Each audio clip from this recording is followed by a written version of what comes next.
लोजपा को लेकर अब सस्पेंस खत्म होता हुआ नजर आ रहा है। बता दें कि चिराग पासवान की लोजपा जिस तरीके से जो खबर आई अचानक से कि बंगले को चुनाव आयोग ने फ्रीज कर लिया है, उसके बाद कई कयास लगाए जा रहे थे कि अब लोजपा चिराग पासवान की लोजपा जो है वो कैसे जो उपचुनाव होने हैं उसको लेकर अब चुनाव मैदान में कैसे उतरेगी, उसको लेकर इस वक्त की बड़ी खबर है कि सिंबल भी मिल गया है और साथ ही साथ उम्मीदवारों का भी घोषणा लगभग तय हो गया है। नामों का जो औपचारिक ऐलान बाकी है, लेकिन हम इस वक्त मेरे साथ तनवीर जुड़े हुए उनसे जानेंगे पूरी जानकारी। आपके पास है क्या कुछ अपडेट है लोजपा? बिरजू देखिए, लोजपा को लेकर के जो खबर थी कि जब इलेक्शन कमीशन ने फ्रीज कर दिया था सिंबल को, उसके बाद से कल हमने आपको रात में दिखाया था कि उनके वकील चिराग पासवान के जो वकील हैं उन्होंने कहा था कि किसी वक्त भी जो है इलेक्शन कमीशन नया सिंबल जो है वो दे सकता है चिराग पासवान को, नाम भी जो है वो बदल दिए जाएंगे।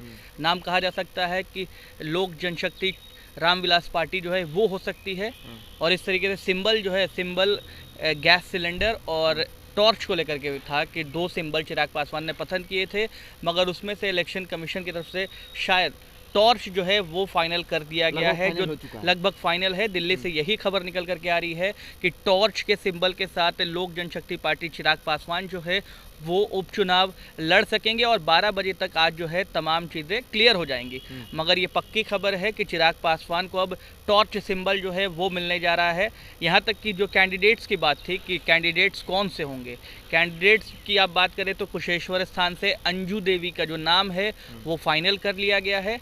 और वहीं कुशेश्वर स्थान से दो नाम चर्चा में थी, विनोद सिंह और हर्षवर्धन सिंह को लेकर के, और उनमें से भी नाम जो ज़्यादा नाम जो है वो ज़्यादा कहा जा रहा है कि हर्षवर्धन सिंह जो इस वक्त दिल्ली में ही मौजूद हैं और अंजू देवी भी दिल्ली में मौजूद है, यानी कि हर्षवर्धन सिंह को ही टिकट जो है वो दिया जा सकता है तारापुर से, और अंजू देवी कुशेश्वर स्थान से लड़ेंगी। अंजू देवी परिवार की सदस्य जो है वो भी हैं, रामविलास पासवान से पारिवारिक रिश्ते हैं अंजू देवी के, तो उनको टिकट कंफर्म कर दिया गया है और 12 बजे तक का बस इंतज़ार है। 12 बजे आधिकारिक रूप से चिराग पासवान की तरफ से जो है ऐलान कर दिया जाएगा और इलेक्शन कमीशन भी उससे पहले जो है जो टॉर्च जो देना है सिंबल वो भी आवंटित कर दिया जाएगा, नया नाम जो है वो भी आ जाएगा। मतलब कह सकते हैं कि एक अच्छी खबर है चिराग पासवान के लिए, क्योंकि चिराग पासवान चुनाव लड़ना चाहते थे, दोनों उपचुनाव को लड़ना चाहते थे। ऐसे में इलेक्शन कमीशन ने काम जो किया और कैंडिडेट्स फाइनल कर लिए गए हैं।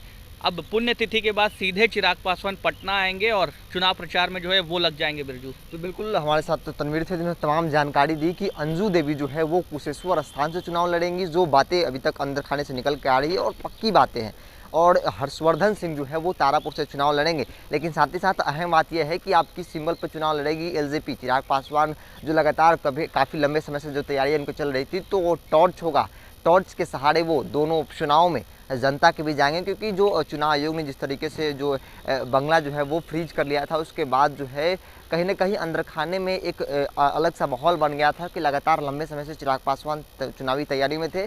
लेकिन अब जो है लगभग सब कुछ तय हो चुका है कि टॉर्च के सहारे चिराग पासवान चुनाव लड़ेंगे। तो वही हर्षवर्धन सिंह तारापुर, तो अंजू देवी जो है वो, जो कि उनके पारिवारिक रिश्ते भी हैं, अंजू देवी कुशेश्वर स्थान से चुनाव लड़ेंगी। औपचारिक ऐलान तकरीबन 12 बजे के आसपास हो जाएगा। फिलहाल के लिए बने हेडलाइंस बिहार के साथ। नमस्कार।